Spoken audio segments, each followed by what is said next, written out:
Okay, we're the Hobbies. All right. We're here to share what we've been through in short number of minutes to try to capitalize 57 years of wedded bliss and other parts of the story too.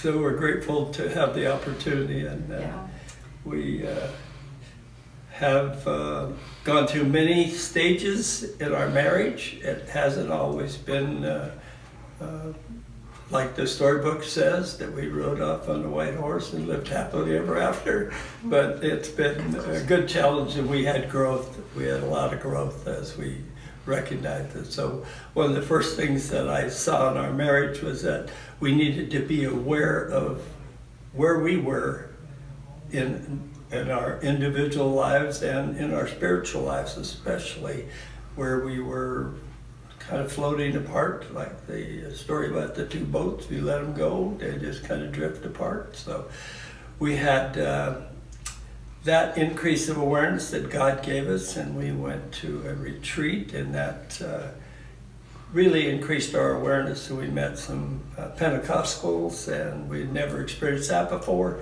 So that really ignited I think the best unity we've ever had back in that would have been in the 70s. So she has many things that she has noted and given credit to why our success. One was a prayer. Would you like to share that prayer? Well, 57 years ago, we prayed that we would grow old together. And so here we are. And, you know, all of what we have been through is, you know, all orchestrated by the Lord. And our first, I think, big aha as we began to struggle in those first 7 years is that we had to ditch the word divorce. That wasn't an option. So it's never been in our vocabulary. We have a few jokes about that, but we'll skip those for tonight. But along with that, we really, like Lloyd said, really needed to realize that we had to grow. We needed to grow. So we, read. I had an amazing mentor. We went to marriage conferences and seminars, and we just believed if we just kept seeking the Lord, He would keep us on the right path. And so we had a huge investment in that. In 8 years, we had 5 children. So that was our big motivation, to make a marriage not just survive, but make it fun. And we had so many differences. We laugh about our differences. You know, I love chocolate, he loves vanilla. I like Rocky Road, and he likes, I like devil's food, and he likes angel food. We have so many differences, but we focused on the things that we did love. And one of the things I think really helped us really gel our families. We both love God's creation. And so camping was our go-to.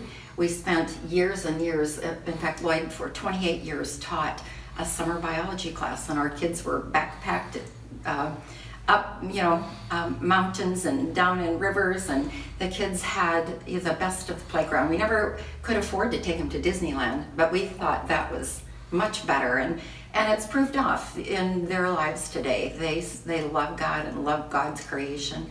So that was just a huge plus in our life. We never had fancy vacations, or we learned the secret of contentment with the simple things in life. I think that brings that word gratitude into our play, that we were, I think, constantly being reminded by the Spirit to be grateful for what we have. I remember Evie sang a song back in the 60s, 70s. It said, be grateful for the good things that you've got, because the good things you've got are just a dream for others. And I internalized that, and I said, we have been blessed with health. We've been blessed with children. That doesn't mean that we haven't gone through some challenges. We've had our house burned down, and we agreed that we made it through the big challenges easy. We had a grandson that died at birth. We had, a variety of things that many people go through. We weren't unique in that, but I think in that sense that we could sing that song every day and be grateful for what we have. And we had to learn to let the little things go. Like you said, we got through the big things pretty well, but it was the little things, the toothpaste on the cap and the toilet seat, and those are the kinds of things that we had to really learn how to get through. And one of the things that I learned right off the bat to end an argument was to agree. And when I would say this or he would say that, I'd say, well, maybe you're right. I'll pray about that. And so that was huge. And then along with that, those 8 so important words that, I'm sorry, please forgive me, and let's start over. So we had, even though we said no divorce, we did take a lot of long walks, but we always agreed that one or the other would be coming back.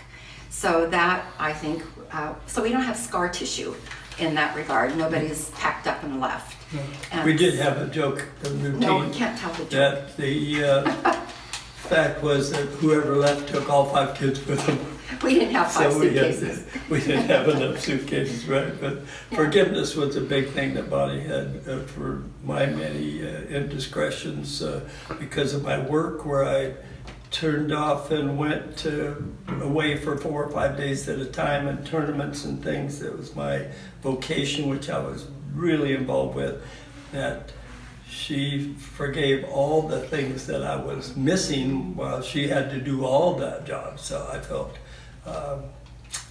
more in love with her because of her willingness to give and forgive me for being who I was, and at that time being a young man obsessed with his occupation and wanting to go big time and things. That it was an important thing for me. And she would do things like, if I would be coming home after those, I remember she'd always spend time with the kids and make signs out in front, "Welcome home, Dad," and they'd all run out and hang on you and kiss you and whatnot. And it was just an experience that she provided and continued to give accolades to me as a father. So I appreciated that a lot. Well, the other thing that we learned is the Lord is the only one that can fulfill all of our expectations.